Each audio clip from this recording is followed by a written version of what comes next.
स्वागत है आपका अपने YouTube channel Skies Preparation Hub पर। तो चलिए आज हम लोग क्लास 11th का जो हिस्ट्री है NCERT का उसके लेक्चर को हम लोग आगे बढ़ाएंगे। ज्योग्राफी जो आपका स्टार्ट किए हैं उसमें 2 लेक्चर के बाद आपका फर्स्ट चैप्टर समाप्त हो जाएगा। उसके बाद हमारा अपने चैनल के तरफ से बनाया गया जो आपको PDF है आप लोगों को ग्रुप में भी हम भेज देंगे, और जो लोग चैनल पर देखेंगे तो वो चैनल से ले लेंगे। वो पूरे चैप्टर का क्वेश्चन आंसर होगा ज्योग्राफी का। और हिस्ट्री में हमने देखा अभी चूँकि ये लंबा चैप्टर है तो इसलिए अभी 6-7 लेक्चर के बाद ये समाप्त होगा। तो फिर लास्ट में हम इसका क्वेश्चन आंसर विथ PDF, और क्वेश्चन आंसर विथ PDF जो देंगे वो इंग्लिश और हिंदी दोनों मीडियम में रहेगा, और उसको भी हम समझा देंगे लास्ट में। उसका भी 1-2 क्लास में हम उसको समझा देंगे, तो इंग्लिश मीडियम वाले का भी पूरा हो जाएगा। तो इंग्लिश मीडियम के भी जो स्टूडेंट्स होंगे वो भी उसको देखेंगे। और कभी भी आप इसके PPT या शॉर्ट नोट्स के फेरा में आप नहीं पढ़ेंगे, क्योंकि ये NCERT है और NCERT अपने आप में हर एक सेंटेंस इसका कॉन्टेंट्सफुल है, इसलिए इसमें आप किसी को छोड़ नहीं सकते। तो चलिए हम लोग देखते हैं कहाँ तक हम लोग पढ़े हैं। ये कालक्रम वगैरह तो हम लोग पढ़ ही लिए हैं, सब महादेश में देखे थे। उसके बाद हम लोग जो पढ़ रहे हैं अभी ये सब भी पढ़े हैं। लेखन का प्रयोग भी पढ़ लिए।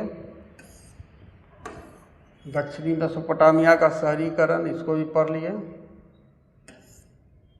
ये सब पढ़े हैं हम लोग। अब यहाँ से आज हम लोग स्टार्ट करेंगे। मोहर एक शहरी शिल्प कृति। मोहर एक शहरी शिल्प कृति। मोहर यानी शिल्ड, एक शहरी शिल्प कृति। शिल्प कृति का मीनिंग आप समझिए कि हाथ से बनाई हुई जो वस्तुएं हैं उन वस्तुओं को शिल्प कहा जाता है। और शिल्प यानी हाथ से बनाने का जो कार्य है उसी कार्य को हम शिल्पकारी या शिल्पकृति कहते हैं। तो भारत में प्राचीन काल में पत्थर की मोहरें होती थी। अब प्राचीन काल में भारत में अगर मोहरों की बात करें तो प्राचीन मोहरें हमें सिंधु घाटी सभ्यता की मिलती है भारत में। क्योंकि भारत की जो सबसे पुरानी सभ्यता है, the oldest civilisation of India, उसका नाम है सिंधु घाटी सभ्यता, इंडस वैली सिविलाइजेशन। तो इसमें पत्थर की मोहरें मिलती है, और वो कौन सा पत्थर है तो उस पत्थर का नाम है सेलखरी। और इसलिए पत्थर की मोहरों की चर्चा भारत से जुड़ा है। और इसी सेलखरी को अंग्रेजी में एस्टियाटाइट भी कहते हैं।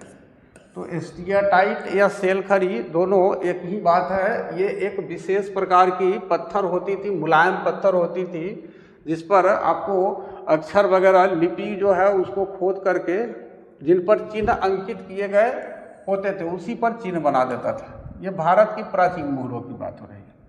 लेकिन मेसोपोटामिया में पहली सहस्राब्दी ईसा पूर्व के अंत तक, पहली सहस्राब्दी 1000 वर्ष को सहस्राब्दी कहा जाता है। 1000 वर्ष को हम क्या कहते हैं?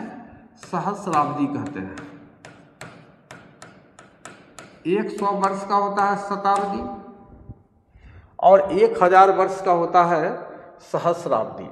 तो 1000 यानी पहली सहस्राब्दी ईसा पूर्व का मीनिंग हुआ 1000 ईसा पूर्व। 1000 ईसा पूर्व, या इसको 1000 BC भी हम बोल सकते हैं।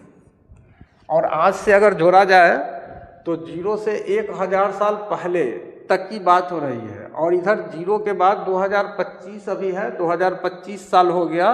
तो 2025 में आप 1000 वर्ष और जोड़ दीजिए तो लगभग 3000 वर्ष पहले हम इसको कह सकते हैं। अंत तक जो है पत्थर की बेलनाकार मोहरें होती थी वहाँ पर, सिलिंड्रिकल बेलनाकार मोहरें होती थी। देखिए ये बेलन के आकार की मोहर है। ये कैसा मोहर है आपका? बेलनाकार मोहर है। ये बेलनाकार मोहर है। देखिए कलर चेंज कर देते हैं तब दिखेगा। ये एक मोहर हो गया, और भी देखिए बेलनाकार मोहर में और भी हम देखते हैं इसमें।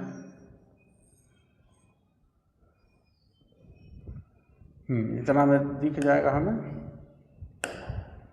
देखिए ये एक सिलिंड्रिकल मुहर है, एक बेलनाकार मुहर आप यहाँ देख रहे हैं, ये वाला है।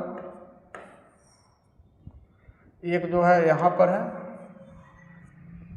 ये मेसोपोटामिया के सिविलाइजेशन की मुहरें है। यहाँ ये भी बेलनाकार है, ये भी बेलनाकार है।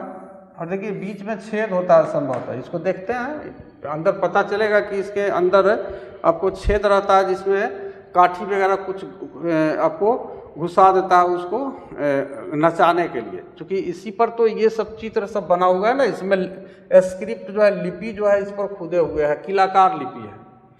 क्योंकि मेसोपोटामियन सिविलाइजेशन की जो लिपि थी, हम लोगों के जैसे आज की तरह देवनागरी या रोमन स्क्रिप्ट नहीं था। इन लोगों की जो लिपि थी वह क्यूनिफॉर्म लिपि थी, किलाकार लिपि थी। तो लेकिन मेसोपोटामिया में पहली सहस्राब्दी ईसा पूर्व के अंत तक पत्थर की बेलनाकार मुहरें, देखिए 1 2 3 4 5, ये पत्थर की 5 हम लोग बेलनाकार मुहरें देख रहे हैं, जो बीच में आर पार छिदी होती थी। ये बीच वाला अंदर वाला भाग की बात हो रहा है, बीच में आर पार जो है, यानी इसमें आप समझिए कि धागा घुसाइए और नीचे निकाल लीजिए। आर पार का मतलब यही होगा कि बीच में आर पार छिदी होती थी। एक तीली लगाकर गीली मिट्टी के ऊपर घुमाई जाती थी, और इसी में एक तीली लगा देता था। देखिए यहाँ पर तीली लगाए हुए हैं, तीली घुसा दिया और इसी को, ये जो गीली मिट्टी है, चिकनी मिट्टी है, ये गीली मिट्टी के ऊपर इसी को घुमा करके और ये चित्र बना देता था। लगाकर गीली मिट्टी के ऊपर घुमाई जाती थी और इस प्रकार उनसे लगातार चित्र बनता जाता था। जैसे जैसे इस बेलनाकार मुहर को गीली मिट्टी पर घुमाया जाता था, तीली घुसा करके तीली के सहारे, वैसे वैसे उस मुहरों के जो चित्र है वो किस पर बन जाते थे, गीली मिट्टी पर बन जाते थे। वे अत्यंत कुशल कारीगरों द्वारा उकेरी जाती थी। अब ये मुहर लगाने का जो कार्य होता था, इसको बहुत ही एक्सपर्ट जो कारीगर होता था, कुशल कारीगर का मतलब हुआ कि जो कारीगर एक्सपर्ट हो, तो कुशल कारीगरों के द्वारा इसको उकेरा जाता था। और कभी कभी उनमें ऐसे लेप होते थे जैसे मालिक का नाम रहता था कभी कभी इसमें। अब इसमें हम लोगों को तो चूँकि पढ़ने हैं, उसके स्क्रिप्ट को आता नहीं है, मेसोपोटामियन स्क्रिप्ट को, कि हम लोग मालिक का नाम पढ़ ले। लेकिन आप समझ लीजिए कि कभी कभी मुहरों पर मालिक का नाम भी रहता था, उसके इष्ट देव का नाम, वो किस देवता की पूजा करते थे उनके देवता का नाम रहता था। आपको पता है कि कौन कौन देवता थे वहाँ पर? एक युद्ध और प्रेम की देवी थी इंदाना, और एक और देवता थे उर, जो चंद्रमा का देवता था। तो उर और इंदाना, यही तो इन लोगों के इष्ट देव थे। तो इनके इष्ट देव का नाम भी रहता था। उसके बाद उसकी पदीय स्थिति, आखिर जो व्यक्ति, जिस व्यक्ति का ये मुहर लग रहा है, उस व्यक्ति वह मेसोपोटामिया की सभ्यता में किस पद पर है इत्यादि इस पर अंकित होते थे। किसी कपड़े की गठरी या बर्तन के मुंह को चिकनी मिट्टी से लीप पोत कर उस पर वह मुहर घुमाई जाती थी। अब क्या होता था कि जो उस समय व्यापार होता था, उसमें कपड़े वगैरह का आयात होता था, तो उसका जो गट्ठर होता था या फिर बर्तन का, जो जिस बर्तन में आपको सामान रख करके और बाहर कहीं भेजा जाता था, तो उसको क्या करता था कि चिकनी मिट्टी से उसके मुंह को पूरा तरह से लीप पोत दिया जाता था और उसी पर इस बेलनाकार मुहर को घुमा दिया जाता था, जिससे उसमें अंकित लिखावट मिट्टी की सतह पर छप जाती थी। अब मुहर पर जो भी आपको अंकित रहती थी, कोई चीज़ लिखावट, कोई भी लिखावट जो इस मुहर पर रहती थी वह इस मिट्टी पर छप जाती थी, क्योंकि गीली मिट्टी थी। इससे उस गठरी या बर्तन में रखी वस्तुओं को मुहर लगाकर सुरक्षित किया जा सकता था। और इस तरह से जो भी वस्तु उस गठरी में या बर्तन में रखा हुआ है, उस पर हम मुहर लगा करके और उसको सुरक्षित रख सकते थे कि हाँ, इस गठरी में अमुक सामान है और अमुक व्यक्ति का, चूँकि नाम भी है और उसके देवता का भी नाम है, और फिर उस बर्तन में किस व्यक्ति का नाम, किस व्यक्ति का है, उसका देवता कौन है, इष्ट देव कौन है और कौन सी वस्तु है, ये सब बात जो है वो सेव कर लिया जाता था ये मुहर लगाकर। जब इस मोहर को चिकनी मिट्टी की बनी पट्टिका पर लिखे पत्र पर घुमाया जाता था, जब इस मोहर को, ये सब मोहर को घुमाया जाता था, तो अब मोहर उस पत्र की प्रामाणिकता की प्रतीक बन जाती थी। जब ये मोहर लग गया तो समझिए कि ये जो पत्र है ये प्रामाणिक हो जाता था। प्रामाणिक का मतलब है कि वेरीफाइड हो जाता था कि हाँ ये अमुक व्यक्ति ने अमुक व्यक्ति को भेजा है। इस प्रकार जो मुद्रा है सार्वजनिक जीवन में नगरवासी की भूमिका को दर्शाती है। पब्लिक जो लाइफ है, सार्वजनिक जीवन, तो चूँकि मेसोपोटामिया की जो सभ्यता थी वह ग्रामीण सभ्यता तो थी नहीं, वह दुनिया की पहली सबसे पुरानी सभ्यता भी थी और नगरीय सभ्यता भी थी।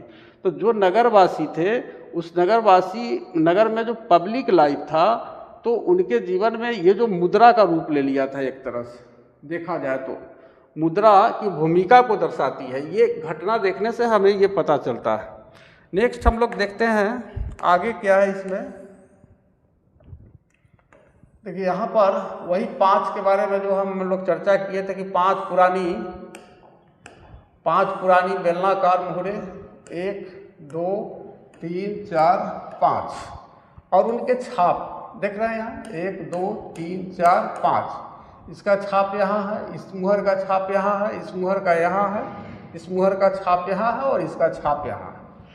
तो प्रत्येक की छाप का विवरण दे, क्या उन पर किलाकार लिपि अंकित है। अब इस सब पर देखिएगा तो लिपि वगैरह भी लिखा हुआ है। ये सब बीच बीच में जो है ना, ये किलाकार का मतलब कील के आकार का, ऐसे टाइप का, यूनिफॉर्म टाइप का, इस टाइप का लिपि ये सब पर उत्कीर्ण है, जिस पर मालिक का नाम लिखा हुआ है, उसके इष्ट देव का नाम लिखा हुआ है। तो इसके बारे में हम लोगों ने पढ़ लिया। अब हम लोग वहाँ के शहरी जीवन के बारे में पढ़ेंगे कि आखिर मेसोपोटामिया के लोगों की का शहरी जीवन कैसा था। हम लोग उरूक का देखे थे, दक्षिणी मेसोपोटामिया का देखे थे, बाकी का देखिए आप।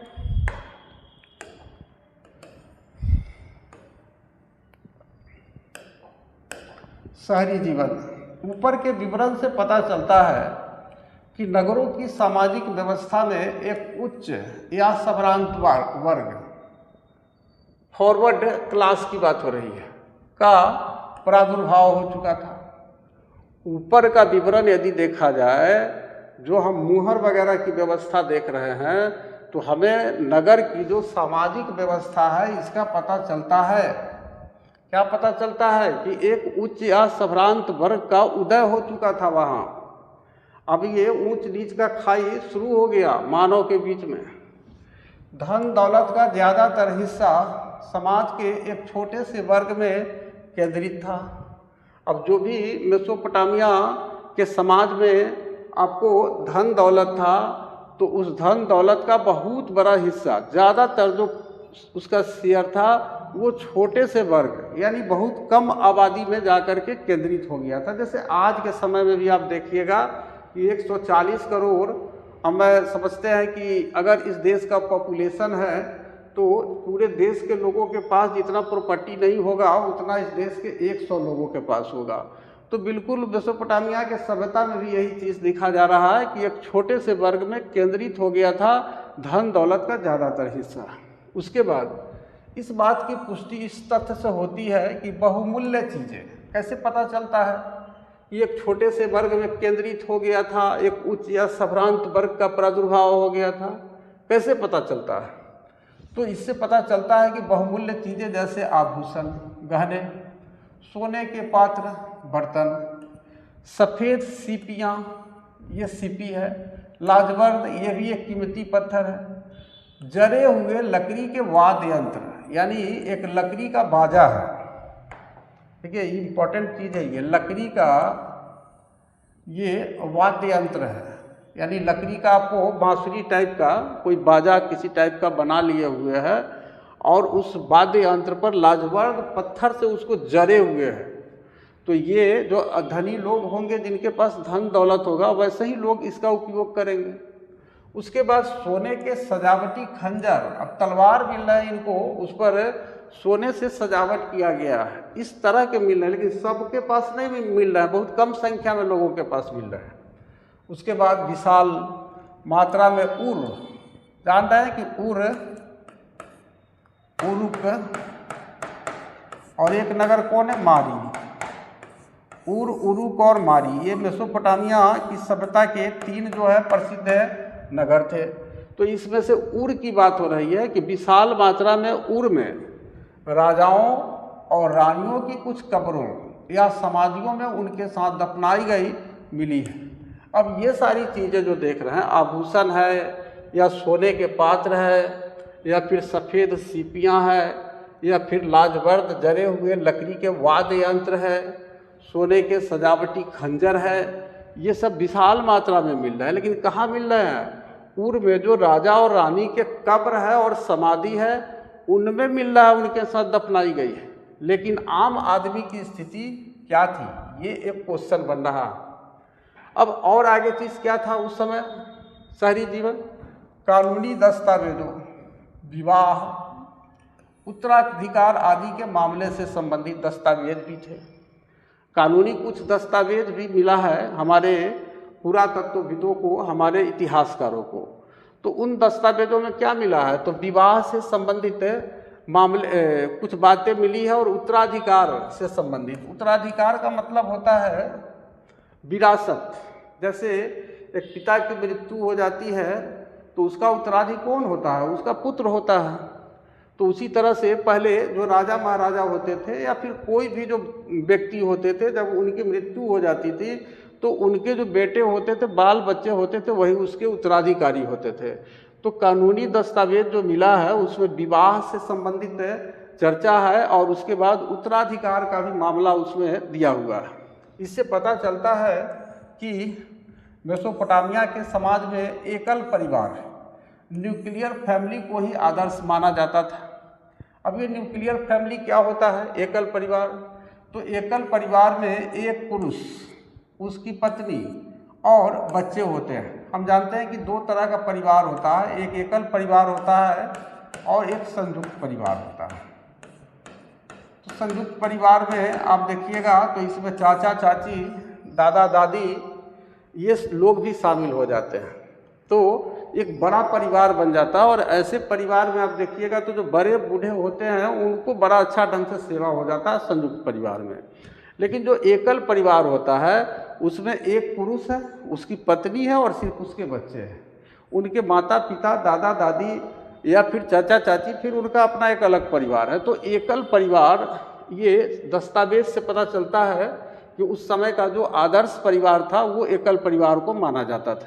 हालांकि एक शादीशुदा बेटा और उसका परिवार अक्सर अपने माता पिता के साथ ही रहा करते थे। लेकिन ऐसे अगर देखा जाए प्रचलन के तौर पर, तो अगर एक बेटा है और वो एक शादीशुदा अगर एक ही बेटा है तो फिर वो अपने माँ बाप को आज भी छोड़ते नहीं है, माता पिता भी उसके साथ रहते हैं। लेकिन अगर एक से अधिक बेटा है तो फिर वो एकल परिवार में आ जाता था। पिता परिवार का मुखिया होता था, आज भी होता है। हमें विवाह की प्रक्रिया या विधि के बारे में कुछ जानकारी मिली है। अब उस समय विवाह की भी कुछ प्रोसेस स्टार्ट हो गई थी और कुछ जानकारी मेसोपोटामिया के दस्तावेजों से मिली है। विवाह करने की इच्छा के बारे में घोषणा की जाती थी। जब किसी लड़की को विवाह करना होता था तो वो घोषणा करती थी अपने परिवार में कि मैं विवाह करना चाहती हूँ। और क्या होता था कि वधू के माता पिता उसके विवाह के लिए अपनी सहमति देते थे। ये वधू जो है अपने से वर का चुनाव कर लेती थी कि किस लड़के से इसको विवाह करना है लड़की को, और उसके बाद जब ये घोषणा कर देती थी तब उसके माता पिता उसके विवाह के लिए अपनी सहमति देते थे उसको। और उसके बाद वर पक्ष के लोग वधू को कुछ उपहार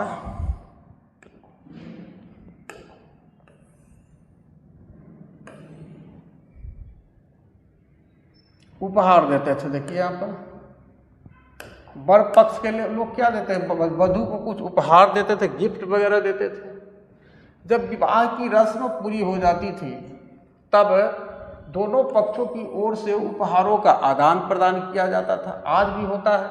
आज भी जब विवाह की रस्म पूरी हो जाती है तो वर पक्ष और वधू पक्ष दोनों पक्षों की ओर से गिफ्ट वगैरह आदान प्रदान किया जाता है। दोनों पक्ष एक दूसरे को उपहार का आदान प्रदान करते हैं। आज के समय में भी होता है और मेसोपोटामिया के नगरीय समाज में भी ऐसा होता था। और वे एक साथ बैठकर भोजन करते थे। आज भी भोजन करते हैं दोनों पक्ष। और फिर मंदिर में जाकर भेंट चढ़ाते थे और फिर मंदिर में जाकर के चढ़ावा चढ़ाते थे दोनों पक्ष के लोग।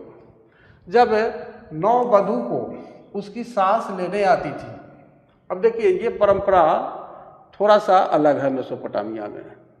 जो नववधू होती थी, नवविवाहिता जो लड़की थी, उसी को नववधू कहा जाता था और उसको लाने कौन जाती थी? सास जाती थी उस समय उसको। तब वधू को उसके पिता द्वारा उसकी दाय का हिस्सा, उसके दाय का हिस्सा दे दिया जाता था।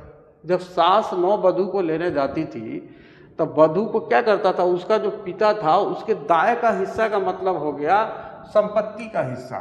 संपत्ति में उस लड़की का जो हिस्सा होता था, उस हिस्सा को वो पिता अपने बेटी को दे देता था, यानी दाय का हिस्सा वधू को देता था। और पिता का घर जो होता था, पशुधन जो होता था, जैसे गाय भैंस वगैरह या जो भी जानवर उस समय पालते थे मेसोपोटामिया के लोग, तो उसी को, बकरी वगैरह, तो उसी को पशुधन कहते थे। तो पिता का घर या पशुधन या खेत आदि उसके पुत्रों को मिलते थे, ये बेटियों को नहीं मिलता था। बाकी जो संपत्ति होता था उसमें जो बेटी का हिस्सा होता था, वो सास जिस समय बेटी को उसके लेने जाती थी नववधू को, उस समय उस लड़की का पिता उसके संपत्ति का बाकी जो उसका हिस्सा है दे देता था। लेकिन जो पिता का घर है, पशुधन और खेत है, ये अपने पुत्रों को मिलता था उस समय। यानी हम कह सकते हैं कि पितृ सत्तात्मक परिवार एक तरह से इसको हम बोल सकते हैं, पैट्रियार्कल सोसाइटी। लेकिन जबकि इंडिया में देखिएगा जो हमारा एंशिएंट सिविलाइजेशन है, सिंधु घाटी सभ्यता, वहाँ मैट्रियार्कल सोसाइटी थी, यानी मातृ सत्तात्मक समाज था भारत में। यानी शुरू में, यानी जो संपत्ति का मालिक होता था वो माँ होती थी, घर की पूरी महिला होती थी। लेकिन मेसोपोटामिया में ऐसी बात नहीं। आइए अब ऊर नगर का अवलोकन करें। अब गौर से हम इस नगर को यहाँ देखेंगे। यह उन नगरों में से एक था जहाँ सबसे पहले खुदाई की गई थी। मेसोपोटामिया के जितने भी नगर की खुदाई की गई, चाहे उरुक का किया जाए या मारी का किया जाए या उर का किया जाए, उसमें सबसे पहले उर की खुदाई की गई थी। उर मेसोपोटामिया का एक ऐसा नगर था जिसके साधारण घरों की खुदाई 1930 के दशक में सुव्यवस्थित ढंग से की गई। 1930 के दशक में ही मेसोपोटामिया के साधारण घरों की भी खुदाई हो गई थी और उसमें टेढ़ी मेढ़ी व संकरी गलियां पाई गई। अब जब इसकी खुदाई की गई तो देखिए क्या क्या मिला यहाँ पर।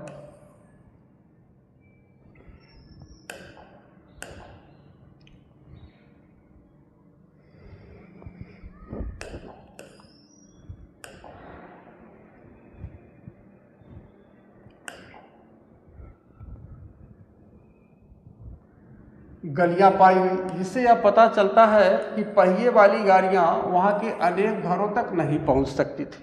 अब देखिए ये इस तरह का गली है, यहाँ से आ रहा है, ऐसे आ रहा है, यहाँ किसी को जाना, देखिए यहाँ पर बंद हो गया, ये बंद हो गया रास्ता यहाँ पर।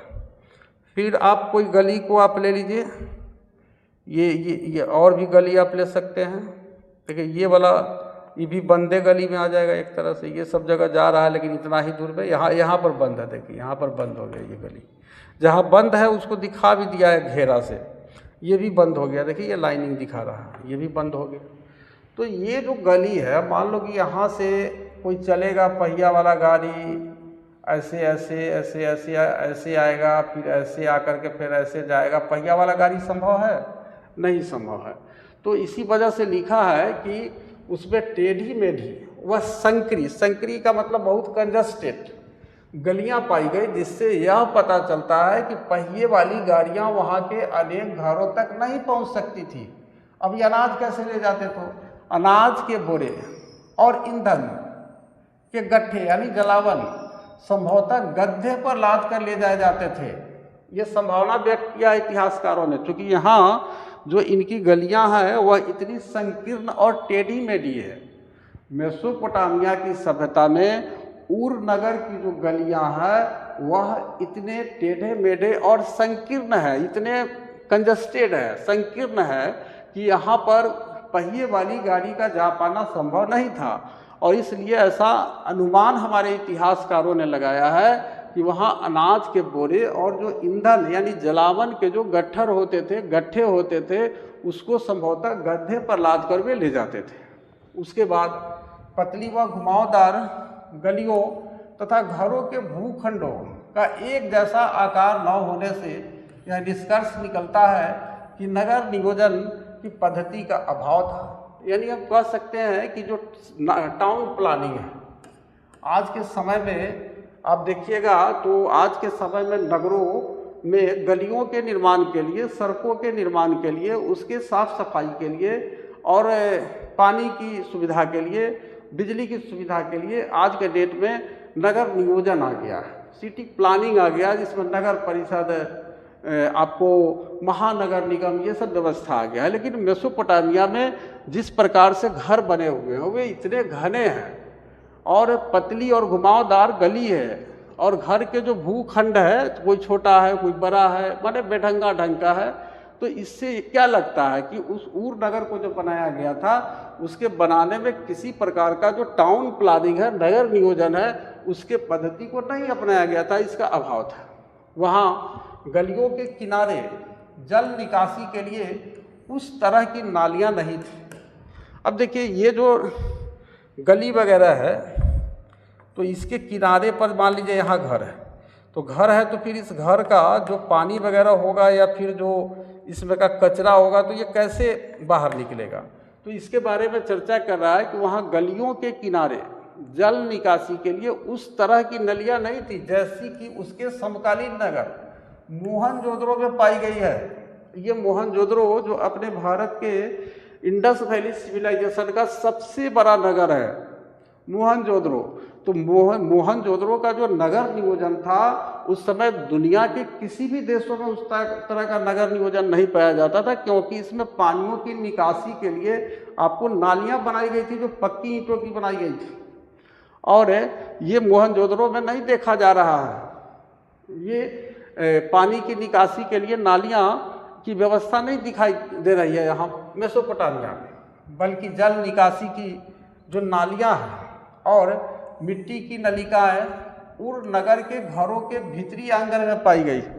अब ये भीतर जो इसका आंगन है, मान लीजिए कि जैसे यहाँ पर इसका घर बना लिया है, ये घर बना लिया, ये घर भी तो अजीब टाइप का, देखिए यहाँ इसको घर का हम मान सकते हैं। तो इसमें ये बीच में, घर के बीच में ये पानी वगैरह को गड्ढा करके और बीच में ही वो जमा कर रहा है, गली में उसको पानी को नहीं गिरा रहा है, भीतरी आंगन में पाई गई है, जिससे यह समझा जाता है कि घरों की छतों की ढलान भीतर की ओर होता था। इससे क्या पता चलता है कि इन लोगों के जो छत थे उसका जो ढाल होता था वो आंगन की तरफ होता था, और वर्षा का पानी निकास नालियों के माध्यम से भीतरी आंगनों में बने हुए हौजों में ले जाया जाता था।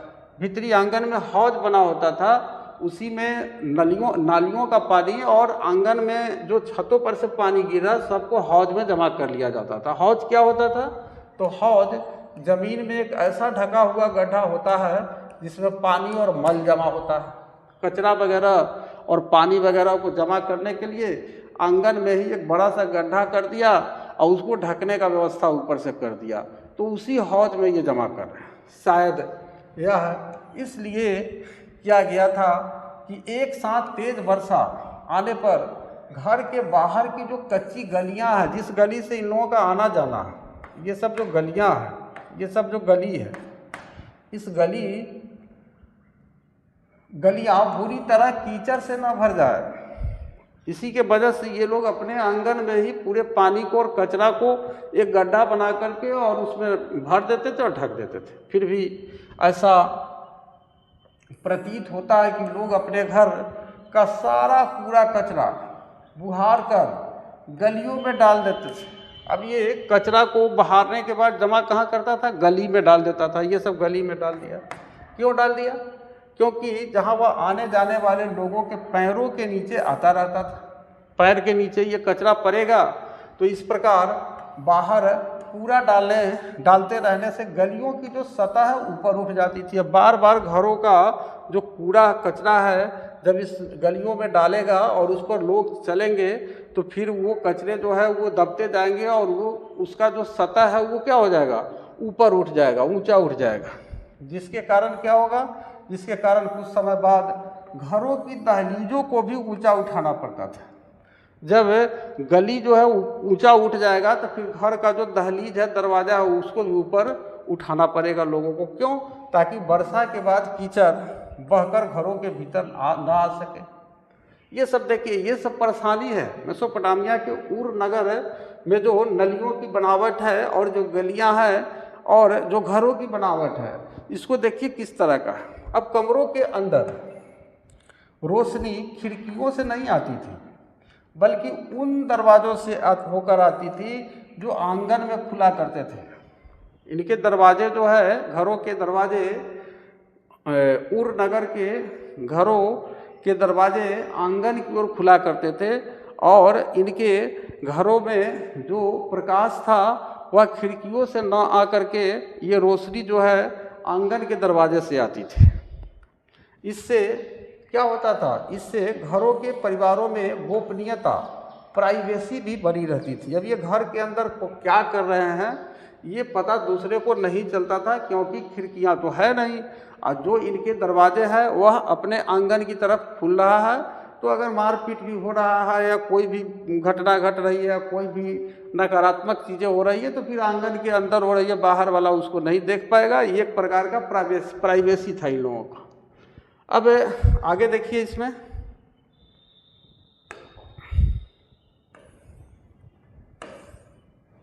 इसको हाँ यहाँ तक समाप्त हो जाएगा। उसके बाद कम से कम 5-6 लेक्चर और लगे। इसमें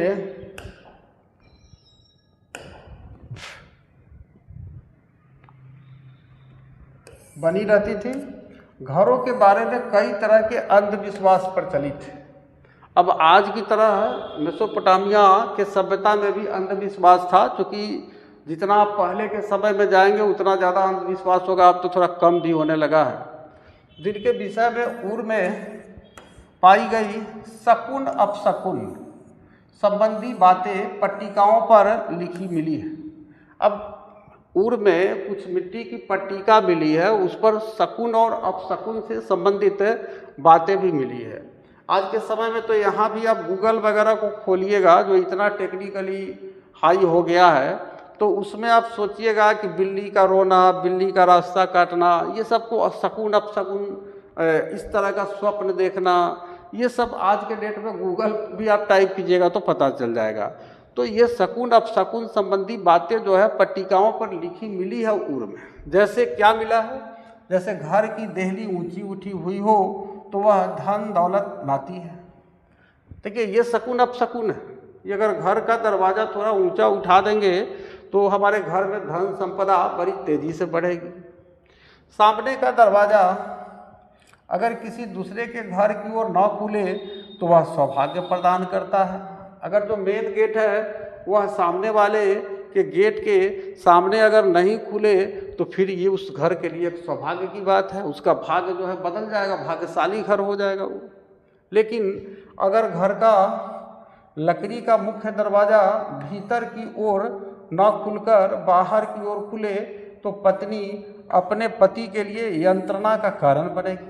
अब देखिए अब जैसे घर में हम लोगों के दरवाज़ा लगा होता है तो किवाड़ को कभी बाहर भी हम लोग खोलते हैं और भीतर भी खोलते हैं। अभी तो बाहर भीतर दोनों वाला भी सिस्टम आ गया, ग्रिल वगैरह में ऐसा होता है।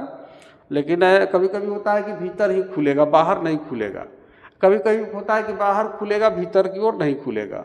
तो इसमें कहना है कि अगर बाहर की ओर खुल रहा है, इसका मतलब है कि पत्नी अगर घर में आती है तो वो अपने पति के लिए यंत्रणा, पीड़ा का कारण बन जाएगी। इसलिए ये लोग अपने घर का दरवाज़ा जो केम्हारी का पल्ला लगाते थे तो ये पल्ला भीतर की ओर खुलती थी। बाहर की अगर खुल गया तो समझ लीजिए कि घर में अगर उसकी बीवी आ रही है, पत्नी आ रही है, तो वो इतना बड़ा अपशगुन लेके आएगी कि अपने पति का जान लेके रहेगी। मतलब यंत्रणा, यातना, पीड़ा लेकर के आएगी, टॉर्चर करेगी पति को। इस तरह की अब आपको शकुन अपशगुन की बातें मेसोपोटामिया के उर नगर में प्रचलित थी। और आगे देखिए, इसमें और एक चीज़ यहाँ देख लीजिए, हाईलाइट सब कुछ उर नगर का एक रिहायशी इलाका दिया है। ये लगभग 2000 ईसा पूर्व का है। 2000 ईसा पूर्व यानी 0 से 2000 साल पहले का है। ये 0 के बाद 2025 हो गया, जोड़ लीजिए तो आज से 4025 साल पहले की ये आपको नगर है, ये मिला है रिहायशी इलाका। क्या आप चित्र में टेढ़ी मेढ़ी गलियों के अलावा 2 या 3 बंद गलियां भी खोज सकते हैं? देखिए ये सब यहाँ बंद कर दिया, क्लोज हो गया गली। तो इस तरह का कुछ गली यहाँ देखिए, यहाँ गली क्लोज हो गया, ये लाइनिंग देख रहा है, यहाँ क्लोज हो गया, बंद हो गया। तो कुछ बंद 2-3 बंद गलियों को ऐसे ही कह रहा है खोजने के लिए। और इसके गलियों में कितना संकीर्ण है ये सब गली है, देखिए कितना पतला है, टेढ़ी मेढ़ी है। तो ये सब देखने के लिए करा, और ये 2000 ईसा पूर्व का है।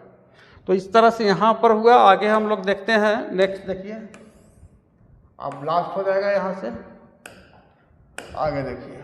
उर में नगरवासियों के लिए एक कब्रिस्तान था। अब नगर के निवासियों के लिए भी वहाँ एक कब्रिस्तान मिला है। आप देखे थे कि कुछ धन संपन्न वाले जो संप्रांत वर्ग के लोग थे, जिसमें उर के राजा और रानियों के जो कब्र थे वहाँ आपने देखे कि आभूषण वगैरह थे। उसके बाद बहुमूल्य पत्थर जो है उनके समाधि में मिली है। लेकिन यहाँ नगर निवासियों के लिए तो एक कब्रिस्तान मिला है, इसमें शासक का भी कब्रिस्तान है और जन साधारण की समाधियाँ भी इसमें पाई गई। लेकिन कुछ लोग साधारण घरों के फर्शों के नीचे भी दफनाए हुए पाए गए हैं। अब कुछ लोग को साधारण घर का जो फर्श होता था उस फर्श के नीचे ही दफना दिया जाता था। तो इस तरह से इस प्रकार की समाधान पद्धति वहाँ प्रचलित थी। अब आप देखिएगा समाधान पद्धति, तो समाधान की अगर हम लोग बात करेंगे तो समाधान की मुख्यतः दुनिया में 3 पद्धतियाँ आपको प्रचलित हैं। 3 पद्धतियों में एक होता है अग्नि समाधान, एक होता है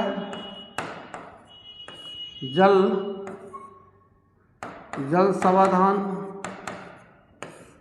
और एक क्या होता है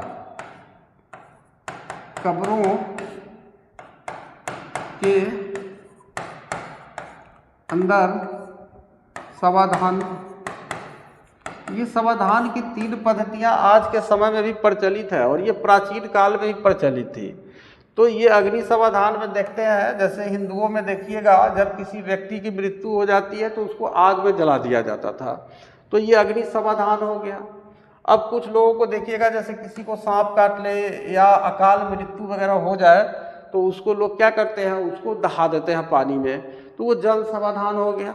उसके बाद आप इस्लाम धर्म में और ईसाई धर्म में आप देखेंगे जब किसी व्यक्ति की मृत्यु होती है तो कब्र बना करके ज़मीन के नीचे उनको क्या किया जाता है, दफना दिया जाता है। तो ये प्राचीन काल में भी लगभग ये जो समाधान की पद्धतियाँ हैं वह प्रचलित थी और आज भी प्रचलित है। तो यहाँ मेसोपोटामिया के उर में देखा जा रहा है, यहाँ जो समाधान की तकनीक थी उसमें देखा जा रहा है कि कुछ लोग ऐसे भी होते थे जो जिसके पास कोई साधारण घर है तो उस घर के फर्श के नीचे ही दफना देते थे लोगों को। तो इस तरह से ये समाधान की पद्धति उस समय की थी। तो इस तरह से आप अगर देखिएगा तो हम लोगों का पीछे का जो था, हम लोग जो पढ़े हैं पीछे वाला, ये आपका बैक यहाँ तक हो गया। अब अगले दिन हम लोगों का जो हिस्ट्री का लेक्चर स्टार्ट होगा वह यही होगा, पशुचारक क्षेत्र में एक व्यापारिक नगर। यहाँ से स्टार्ट करेंगे और उसके बाद आपको है चैप्टर, अभी थोड़ा है लंबा है, हिस्ट्री है। हिस्ट्री का चैप्टर तो लंबा रहता है लेकिन चूँकि पूरा पढ़ लीजिएगा तो आपसे कुछ बचेगा नहीं, उसके बाद ये समाप्त हो जाएगा। मतलब 5 लेक्चर मानिए, 5 लेक्चर में हमारा हिस्ट्री ये समाप्त हो जाएगा। इस तरह से आज हमारा जो क्लास 11th का हिस्ट्री का जो ये लेक्चर है समाप्त हुआ। और आप लोगों से हम आग्रह करते हैं कि अपने सब्सक्राइबर्स को बढ़ाइए, और NCERT है लाइन बाय लाइन पढ़ा रहे हैं। अब बार बार इसको आप लोग सुनने से क्या होगा कि आपको पूरा कॉन्सेप्ट इसका आपको समझ में आ जाएगा। चलिए यहीं पर हम समाप्त करते हैं इसको।